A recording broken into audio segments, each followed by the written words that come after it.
High, কেমন আছো সবাই? আশা করছি সবাই ভালো আছো। তো আজকে আরেকটা শর্টস নিয়ে আসলাম। তো ব্রেকফাস্টে বানাবো একটু ঘুগনি। তো মটরগুলো ঘরে ছিল, তার জন্য ভিজিয়ে রেখেছিলাম গতকাল রাতে। তো আজকে ব্রেকফাস্টে বানিয়ে নিচ্ছি। তো যা যা লাগবে আলু, পেঁয়াজ, টমেটো, রসুন, আদা সব কিছু কেটে একদম মশলা করে নেব।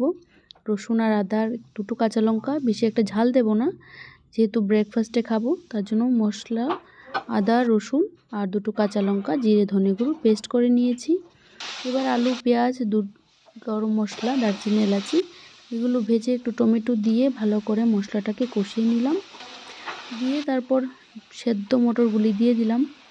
কমপ্লিট। এবার ফুটে উঠলে একটু ভেঙে দেবো আমি মেশারটা দিয়ে। এই হলো আজকের ব্রেকফাস্ট, রুটি আর ঘুগনি।